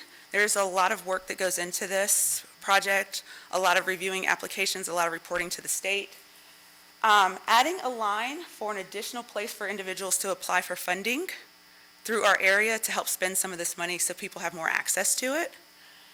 Allowing for more matching funds for the individual application to the state and for the cooperative application to the state. And then allowing for a contingency fund. We've talked about earlier, actually, Brad kind of segued into it, and I think Councilman Volson, you alluded to the disappearing of funding. I also think that as funding starts showing back up, they're going to start requiring more matches from your locality. And I think that it would be helpful if we build that in. So like if SAMHSA has a grant, but they say you have to have some participating dollars from your locality, we have some available there. And so for more of middle of the year type requests, we actually have a small pot for unexpected expenses or such opportunities as that to do some matching dollars for organizations. And then of course the state expenses are regular applications that come in. So what it looks like for our summary is you have our estimated total revenue at a little over $2 million. And for FY26, our total expenses at about 600, which gives us a net of 1.4. And somebody may ask, well, why aren't you spending it all every year? Well, as I alluded to before, in the last few years, money doesn't come in, so we want to make sure we're not spending it every year. So moving forward, right? So we have a budget. We know who we funded last year and who we're funding this year. So contingency funds. So I've already mentioned what they're going to be used for, but I just want to make sure that we understand the contingency funds are there for unexpected costs, one-time funding opportunities, but we really want to make sure that we don't have an organization in our community that has an opportunity and we don't have a built-in way to help them. We do have a city policy now. It should be available on the city's website along with a webpage devoted to opioid abatement funds by August 15th. There will be 3 application process listed on the website, and it will give instructions for people on how to do it, and it'll have like question and answer sections to go along with that as well. So organizations must meet the organizational and programmatic requirements. This will all be found on the website. These are just a few bullet points that I want to give out as examples. So organizations must be in compliance with all grant funding offered throughout the city. There are other opportunities throughout the city to get grant funding. So like we're still wrapping up ARPA, we have our HUD dollars, and we want to make sure that if an organization applies for this funding, that they're meeting their criteria in the other areas as well. We want to make sure that they are meeting the 9 core abatement strategies and that they're also working with Roanoke Valley Collective Response on the Blueprint for Action, because that is the assessment that's been made in our area, and so we want to make sure we're focused on that. The application process right now, I'm trying to make it as simple as possible, so they'll submit the application via email. Applications will be scored 0 to 100. Applications that score less than 70 will not get funding. And so I'm making that very clear up front. So, and the score sheet will be shared as well, so they know kind of what sections weigh different things. And then next steps. Additional staff support, I talked about that already. I learned by putting all this in the system, not sure how Wayne got done, what parts he got done, but this is a really intensive process. It's a great opportunity for our city, but if we want to do what's best for our city, we really do need a staff member dedicated to work on this process. Having a website where people can go and look and see what we're doing, what projects we're funding, how those projects are doing will be really important as well. And then having a review committee internally to look at the projects and their progress. And so the review committee would consist of community members, subject matter expert, and a staff member not associated with the funds. And then making sure we have a place for feedback. So one of the things that I noticed when people first heard that I was going to be working with these funds, I got a lot of phone calls. And I'd much rather have that feedback going into one place, whether it's positive or negative, so that we can actually collect it and make sure that we're recording it and doing something about it. Okay, that's all of it. I wasn't sure I was going to make it through my set time. Are there any questions? Ms. Powers. Question. Can you tell me what is the gold standard in the expenditure of all the settlement funds? What does that mean? I know it said you had to select that you would do that, and there was 35%? Yeah, so 35. 25. 25, okay. So the gold standard, we actually signed, our council signed paperwork that we would agree to that, I believe, back in 2023. And so the gold standard is an extra lift that your projects can get and extra funding that can be tacked on. And so when you fill out the application, you're agreeing that you're only going to use those funds for abatement measures. And the city has agreed that all of our projects would qualify for abatement measures. And so we have access to that additional funding.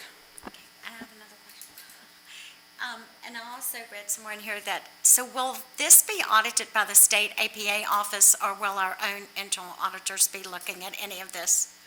My thought on that, and I want to be 100% sure, so if I get it wrong, I'm going to ask Mr. Spencer to correct me, and if he doesn't know, we will get back to you, but it should be audited by both. Okay. The city will provide reporting back to demonstrate that it complied with the gold standards. The gold standards, in essence, ensure compliance with the settlement, terms of the settlement with all the proceeds. It's kind of a heightened ensuring that the funds are put into abatement. They're not just cities paying themselves back for past. And this is for all the funds, because we basically get the funds in three buckets. One comes direct without strings except for the terms of the settlement. The other one goes through the Virginia Opioid Abatement Authority, which you're hearing called the state, so to speak, just for simplicity purposes. And that comes in, that's where the gold standard applies, and we've agreed to apply the gold standard. And then the third bucket is, as you've heard, we were very successful in the grants. Think of it as a grant. You apply and you want to work with other localities and contribute a bit to make your grant application more competitive. And that's a way to enhance. If you looked at the bottom line number, when it goes down to 42, we're almost going to receive about $5 million in opioid abatement authority money. But the way to enhance that, and maybe even double it, is through the competitive grants process. And again, this year we were very successful. Now, I'm very fortunate that I sit on the Opioid Abatement Authority as well as the Grants Committee. Now, I have to recuse myself when it involves the city of Roanoke, but that also helps. And then the final thing I want to make a note of is how many compliments I've gotten from the people at the Virginia Opioid Abatement Authority about Helen Ferguson since she's taken over this. She's doing a fantastic job. Now, she'll probably blush that I've said these things and go, Mr. Spencer, why are you doing this? But it's true. I heard from numerous sources what a pleasure she is to work with and how on top of things she's been. So thank you. I want to say thank you, because I do know that grants and all this stuff is a lot of hard work, and this is a lot to keep up with, and so we need to make sure that we do it right. So I'm guessing too that, say you do really well with expenses and there's money left at the end, is that a carryover into the next year? So it's not something that we have to give any money back to anybody? No, and that's another point. I'm glad you asked that question. So let's say we give an organization, like we applied for it, like you mentioned, through the grant process, if it's part of the money that's been allocated to our city and they don't use it all, it goes back into our pot for us to use the next year. And I was happy to see that you're going to look at the interest part, because I think you have a great opportunity there to increase those funds. So thank you for what you're doing. Yes, ma'am, thank you. Thank you, Ms. Powers. Mr. Volleson. Ms. Ferguson, thank you so much for your presentation. I just wanted to ask, the Roanoke Valley Collective Response, could you give just like a 500-foot, what do they do? Because they are, I know we're working with our partners in them, and we get more specific stuff from you about, different, what we're doing as a city, but what are we also doing with the collective response? So I want to make sure they're not here. Okay, I want to make sure to give them an opportunity to talk about what they do. They are actually really good at bringing everybody together. They are a resource bank, a resource hub. So they are pretty much our subject matter experts in our community. So they do the research. They're actually working with IPG as well to do the research in our community, find out what our needs are, what our gaps are, to figure out what's working well when these different organizations are doing their projects and what's not working. But they are who you can call if, say, you want to start a new program and you're not sure if you've got the right research behind it, or maybe you need a model and you're not sure where to go for a model. That is the group to call. They're also a great resource for our certified peer recovery specialist. And so they do a mentoring group with them, and then they also have the group that actually gets them together where they actually have their own resource hubs. So they really are pulling all of our agencies together, and they're also providing technical assistance to our organizations as they're applying for not only opioid abatement funds, but also other grant opportunities. Okay, excellent, thank you. And the other thing that I kind of saw here is that they're in year 3 of 5. Does that mean that after 5, that the collective response goes away, or that just our funding, they have to go for another grant, or how does that work? So after year 5, they will have to fill out a brand new application. So right now, what they do is they renew their application. After year 5, they can fill out a brand new application, and it's up to the states to decide to fund them, or we can fund them separately in that new pot that I'm talking about. Yeah. But they don't just go away because they're still their own organization. It just means that they have to start a brand new application. All right, thank you. Thank you. Other questions? Vice Mayor? Thank you very much, Ms. Ferguson. I thought that was extremely helpful, and I also want to say thank you, because I think it's so important that, we're doing this work and that we get it right, because it's so many other issues that we care about beyond the immediate, health and safety of the people dealing with opioid addiction, but we hear from a lot of constituents about issues around crime and homelessness, and we know that these things can be interconnected.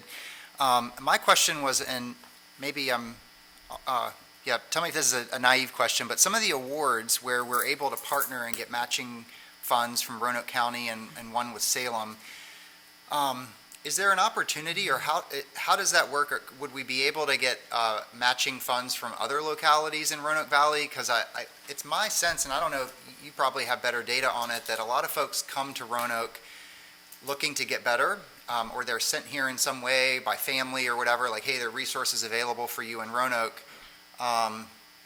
And so it's great to see some of our neighboring localities. How could we work more with Franklin County, with Salem and Roanoke County to partner on I think those are grants, correct?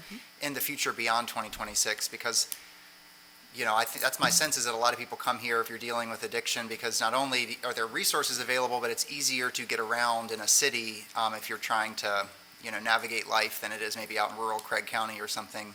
So what do you think about that, or is that possible, or is that something we're thinking about? I think it's possible. I think there are 2 ways that we can really begin getting the ball rolling for that. So one of those is still working through the collective response. Some of the feedback that we've received from the state is that we need to get more locales involved.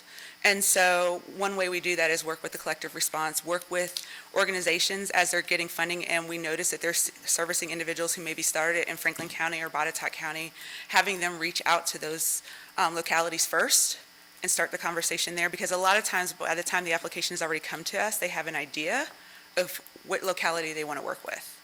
And so having them start the conversation first, and then inviting us to the conversation at that point, because most of the localities want us to be the fiscal agent. That's the other piece of this. Nobody really wants to be the fiscal agent. But I think it's doable and it's possible. I think it's just about having the right conversations. Thank you, and thank you for your work. Others? Ms. Ferguson, thank you. This is great work and a great report. This is very intersectional because while we're seeing a reduction in overdose deaths and numbers of overdoses, that's all encouraging. It's a long game here. It's going to take time, but we also know that there are contributing factors in related to opioids, other substance use disorder diagnoses, and how that's connected often with violence or with homelessness. So one of the things I'm curious about is, and I know the collective response does this work to their blueprint, but as a city, how do we go about prioritizing how we expend these funds? So I'm thinking about this through the lens of this intersectional work. How do we take into consideration how these programs that we fund not only help with physical wellness of a person, but also ensuring housing stability and maybe creating more housing opportunities? I know that several of the programs here have recovery housing as part of their effort.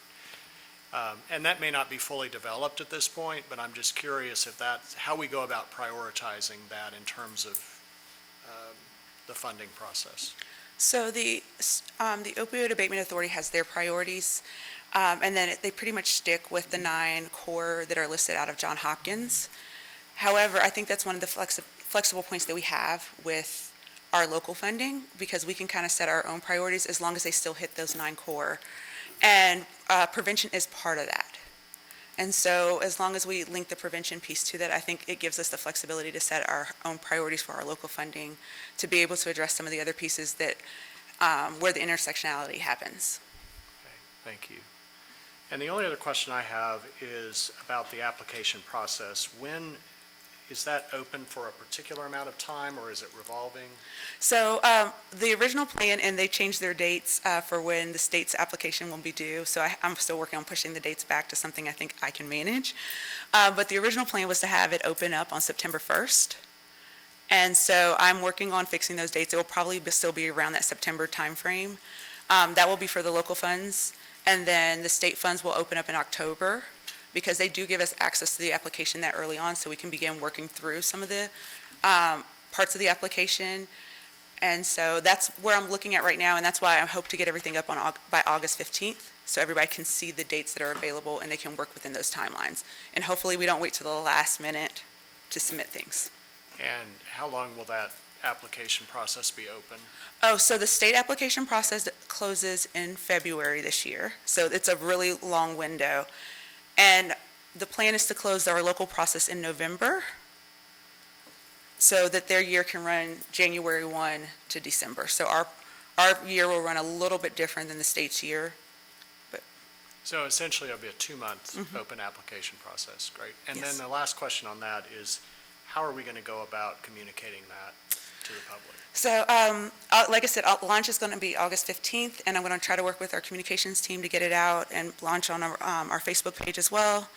And then we have a list of individuals who have already applied for funding before, reaching out to them to let them know about the opportunity.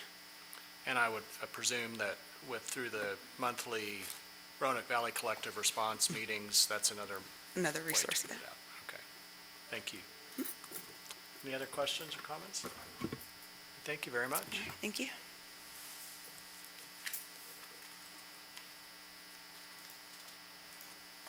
I think that concludes our briefings today. And we will move on now to our items recommended for action. First up is the approval of the 5-year plan for opioid settlement funds budget.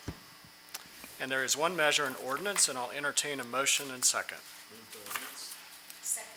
Thank you, Mr. Hagan and Ms. Powers. Madam Clerk, will you please read the title paragraph? A resolution approving the 5-year budget for opioid settlement funds under the terms of the agreement between the Commonwealth of Virginia and the City of Roanoke, authorizing the city manager or designee to to execute on behalf of the city any necessary settlement documents and dispensing with the second reading of this ordinance by title. Thank you. Ms. Turner, anything to add to that? Yes, Mr. Mayor, Vice Mayor, and members of council, the next three items directly relate to the presentation that Ms. Ferguson just did. Thank you. All right, any discussion by council? All right, then we are ready to vote. Madam Clerk, will you please call the roll? Vice Mayor McGuire. Aye. Mr. Nash. Aye. Mr. Volleson. Aye. Ms. Powers. Mr. Hagan. Ms. Sanchez Jones. And Mayor Cobb. Aye, and the ordinance is adopted. Item B is the acceptance and appropriation of 2026 opioid settlement funds. There's one measure and ordinance, and I'll entertain a motion and second. Move the ordinance. Second. Thank you, Mr. Volleson and Mr. Nash. Madam Clerk, will you please read the title paragraph? An ordinance to accept and appropriate 2026 opioid settlement funds received by the city of Roanoke from nationwide settlements in the amount of $215,411.36 to support community-based opioid abuse prevention, treatment, and recovery efforts. Appropriating 2026 opioid settlement funds detailed more fully infra, as well as authorizing the execution and filing of appropriate documents to obtain and utilize such funds, and dispensing with the second reading of this ordinance by title. Thank you. Ms. Turner, anything to add? Any discussion by council? All right, Madam Clerk, will you please call the roll? Vice Mayor McGuire. Aye. Mr. Nash. Aye. Mr. Volleson. Aye. Ms. Powers. Mr. Hagan. Ms. Sanchez Jones. Mayor Cobb. Aye, and the ordinance is adopted. Item C is the acceptance and appropriation of fiscal year 26 Virginia Opioid Abatement Authority funds. There's one measure and ordinance, and I'll entertain a motion and second. Second. Thank you, Mr. Nash and Ms. Powers. Madam Clerk, will you please read the title paragraph? An ordinance to accept and appropriate Virginia Opioid Abatement Authority funds for FY26 in the amount of $1,242,311, with a match from the city in the amount of $163,100, and a match from other localities in the amount of $167,100, for the total funding of the amount of $1,572,511. Appropriating 2026 opioid settlement funds detailed more fully infra, and authorizing the city manager or designee to execute any documents necessary to accept such funds, and dispensing with the second reading of this ordinance by title. Thank you, Madam Clerk. Any discussion by council? All right, Madam Clerk, if you will please call the roll. Vice Mayor McGuire. Aye. Mr. Nash. Aye. Mr. Volleson. Aye. Ms. Powers. Mr. Hagan. Ms. Sanchez Jones. And Mayor Cobb. Aye, and the ordinance is adopted. Item D is the appropriation of the Department of Justice Federal Asset Sharing Program funds. There is one measure, which is a budget ordinance, and I'll entertain a motion and second. Move the ordinance. Second. Thank you, Mr. Volleson and Ms. Sanchez Jones. Madam Clerk, will you please read the title paragraph? An ordinance to appropriate funding from the Department of Justice Federal Asset Sharing Program and the Department of Treasury Federal Asset Sharing Program for enhancing law enforcement operations, amending and reordaining certain sections of the 2025-2026 grant fund appropriations, and dispensing with the second reading by title of this ordinance. Thank you. Ms. Turner, do you have anything to add to this? Just a couple, and we do have our police business manager, Kevin Slaw, here with us today as well. So this appropriation is to ask for the funds and interest accrued that have been deposited from our participation in the federal task force groups to be officially made available to us as revenue for the police department. There are very strict guidelines on how the funds and what the funds can be used for. Thank you. Any questions or discussion by council? All right, Madam Clerk, will you please call the roll? Vice Mayor McGuire. Aye. Mr. Nash. Aye. Mr. Volleson. Aye. Ms. Powers. Mr. Hagan. Aye. Ms. Sanchez Jones. Mayor Cobb. Aye, and the budget ordinance is adopted.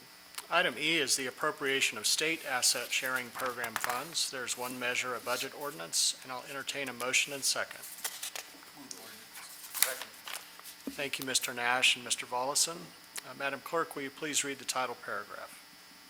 An ordinance to appropriate funding from the State Asset Sharing Program for enhancing law enforcement operations, amending and reordaining certain sections of the 2025-2026 grant fund appropriations, and dispensing with the second reading by title of this ordinance. Thank you. Ms. Turner, anything to add to this? Yes, similar to the last item, this item is for the state funds as opposed to federal. Okay, thank you. Any questions or discussion? All right, Madam Clerk, if you will please call the roll. Vice Mayor McGuire. Aye. Mr. Nash. Aye. Mr. Volleson. Aye. Ms. Powers. Mr. Hagan. Ms. Sanchez Jones. Mayor Cobb. Aye, and the budget ordinance is adopted. Item F is the acceptance and appropriation of the fiscal year 2026 Edward Byrne Justice Assistance Grant. We have one measure, an ordinance, and I'll entertain a motion and second. I move the ordinance. Second. Thank you, Ms. Powers and Mr. Nash. Madam Clerk, will you please read the title paragraph?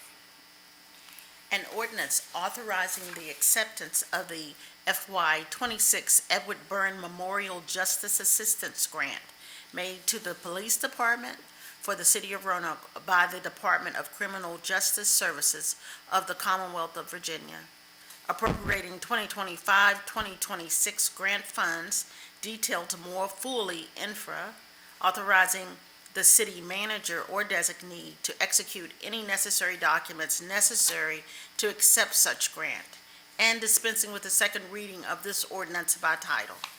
Thank you. Ms. Turner?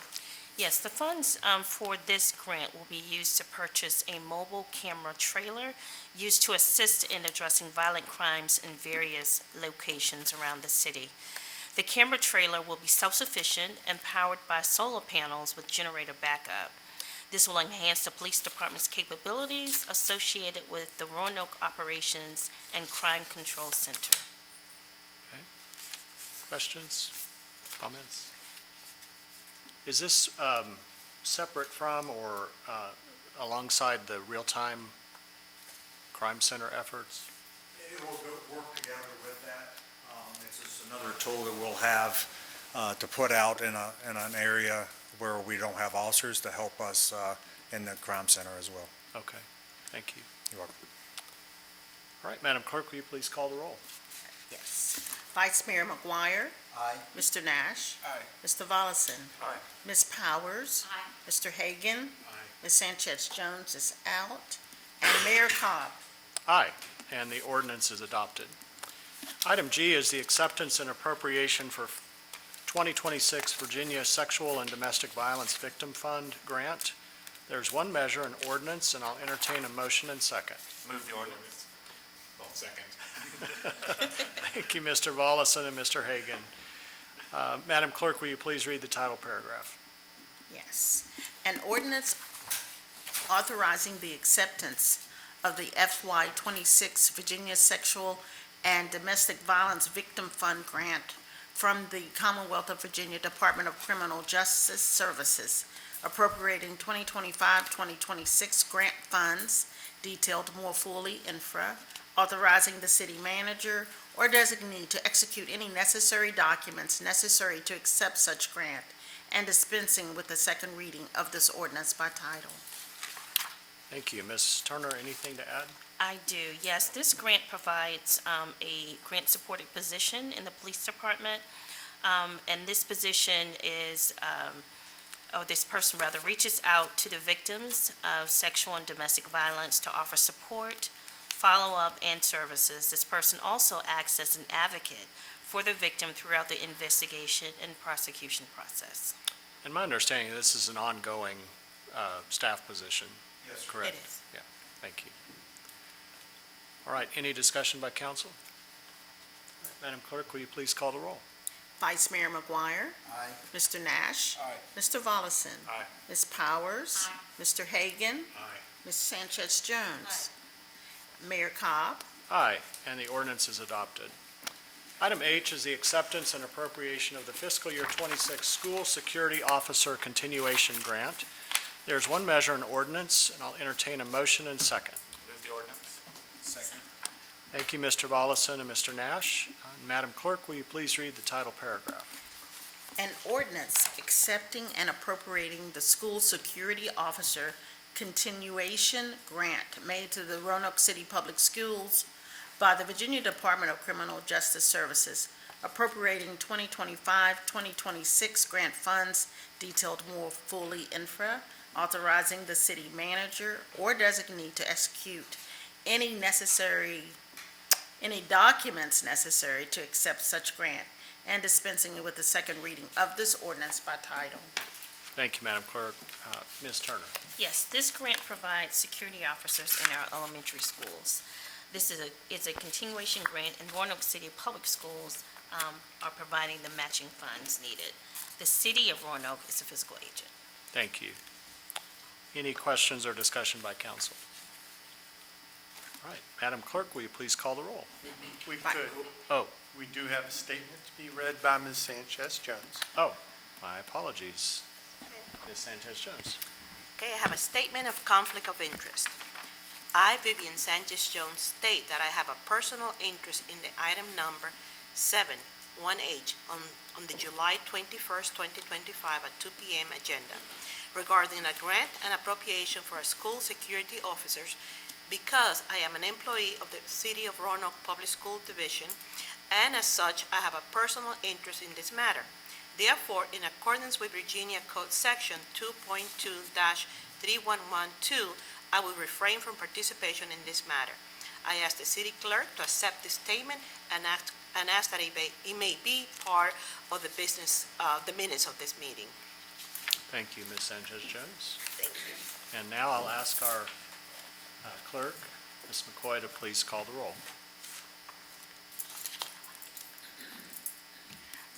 Vice Mayor McGuire. Aye. Mr. Nash. Aye. Mr. Volleson. Aye. Ms. Powers. Mr. Hagan. Aye. And Mayor Cobb. Aye, and the ordinance is adopted. This time I'll call on Ms. Turner, our city manager, for additional comments. Thank you, Mayor and Vice Mayor McGuire and city council members. I have 2 comments today. Our emergency management team recently took part in a regional training exercise organized by the Virginia Department of Health. The goal was to practice how we'd respond to a potential measles outbreak and to strengthen coordination between local agencies. These kind of exercises are essential as they help us find and fix gaps in our plans, improve communications across teams, and make sure that we're ready to act quickly to protect public health in an actual emergency, if an actual emergency occurs. Number 2, last week, our building safety personnel participated in a specialized training session focused on fire alarm systems and the growing risks associated with lithium batteries. Led by nationally recognized safety instructors, the session emphasized the importance of staying ahead of emerging hazards, especially as energy storage technologies like lithium batteries become more common in homes and businesses. Trainings like these are key to ensuring our team remains prepared to identify risks, respond quickly, and help keep our community safe. And Thank those you. complete my comments for today. Thank you, and I wanted to thank you for alerting us over the weekend about the Swiftwater Rescue Team that went out. I know there were some extremely high flooding incidents in surrounding counties, and we're grateful to the team that they were able to. Yeah, they went Help. there and came back safely, but they did have to stay an additional day. So. Thank you. All right, do we have anything related to our public matters follow-up today? Not today. Okay, Thank thank you. I don't believe we have anything today on the agenda from our city attorney or our director of real estate valuation.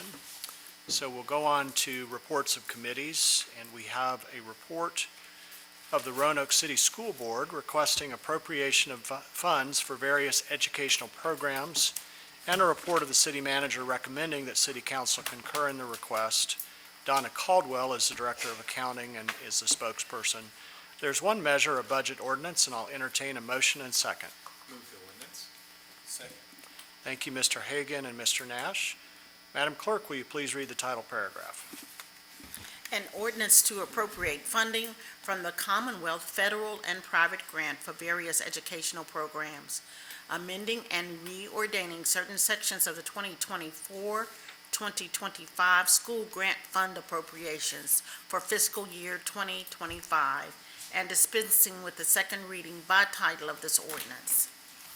Thank you, and I believe Ms. Sanchez-Jones has a statement to read. Statement of conflict of interest. I, Vivian Sanchez-Jones, state that I have a personal interest in the item number 8 and 1 on the July 21st, 2025 at 2 p.m. agenda regarding a general appropriation of funds because I am an employee of the City of Roanoke Public Schools Division, and as such, I have a personal interest in this matter. Therefore, in accordance to Virginia Code Section 2.2-3112, I will refrain from participation in this matter. I ask that the city clerk accept this statement and ask that it may be made a part of the minutes of this meeting. Thank you, Ms. Sanchez-Jones.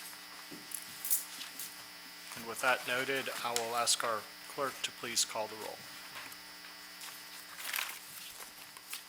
Vice Mayor McGuire. Aye. Mr. Nash. Aye. Mr. Volleson. Aye. Ms. Powers. Mr. Hagan. Aye. And Mayor Cobb. Aye, and the budget ordinance is adopted. Item 2 under reports of committees are comments on certain authorities, boards, committees, and commissions in which city council serve as liaisons or appointees. Do we have any liaison reports today? I have one. Ms. Sanchez-Jones and I serve as officers for the Greater Roanoke Transit Company Board. You heard a little preview earlier today about some of the things we discussed. We are excited that there is potential resolution to a shelter at Walmart at Valley View, so stay tuned for that. Looking ahead, in the coming years, we'll be looking at fare box replacement as we move toward mobile ticketing, so that's a very exciting thing. And then all of the bus signs that are throughout the city are in the process of being replaced, and adding information about the VMGO app so that people at the different bus stops will be able to access the app there at the location. In addition to those things, we are continuing to see an increase in ridership year over year. This year, 3% increase as compared to last year. And this fall, through a series of events that you'll be learning more about in the next month or two, we'll be celebrating the 50th anniversary of Valley Metro and public transit in our area. So stay tuned to that. All right, we have no unfinished business. Under item 10, we do have an amendment to resolution number 43119-010725, which established a meeting schedule for City Council commencing January 1st, 2025, and terminating December 31st, 2025, to reflect a meeting date change. There is one measure, a resolution, and I'll entertain a motion and second. Move the resolution. Thank you, Mr. Volleson and Ms. Powers. And Madam Clerk, if you'll read the title paragraph and any other information in the resolution that indicates why we're making the revision. Yes, I will.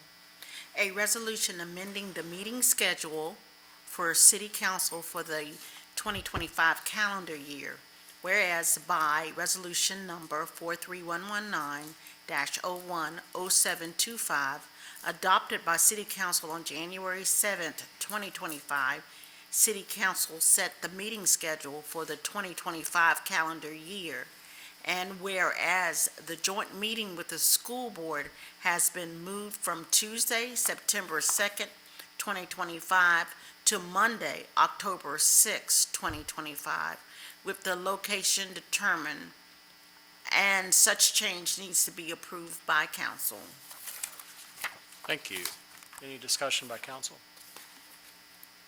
All right, Madam Clerk, will you please call the roll? Vice Mayor McGuire. Aye. Mr. Nash. Aye. Mr. Volleson. Aye. Ms. Powers. Mr. Hagan. Ms. Sanchez Jones. And Mayor Cobb. Aye, and the resolution is adopted. Item 11, motions and miscellaneous business. Any inquiries or comments by members of council? Ms. Powers? Yes. I just want to thank our city attorney for getting back to me today so quickly. I've received several emails, situations about some hybrid wolf dogs in the Darley Mudlick area. And so we've asked our city attorney to look into what the city can do about that. So is that something that we can possibly get something back to us in August? We're on top of it. Something we're going to work with our intern on, so she'll be working with us to help us craft an ordinance. And then we'll work through the city manager's office to get that onto the council agenda as soon as possible. Thank you very much. I just want to take a proactive approach to this and not see us at a position to where, any of these dogs could get out and, hurt one of our children or one of our citizens or whatever. But thank you very much for getting on this very quickly. I appreciate that. Ms. Cardwell's on top of it. Thank you, Ms. Powers and Ms. Cardwell, and I want to thank the citizens that alerted us to this very quickly, and the actions of the animal warden and police to do what they were able to do, but we clearly need to give this further consideration on how we can act, so thank you. Anything else from other council members? All right, we don't have any vacancies to consider today. We'll do that at our August 4th meeting. So, all that being said, we will stand in recess for a closed meeting and reconvene tonight at 7 o'clock here in council chambers.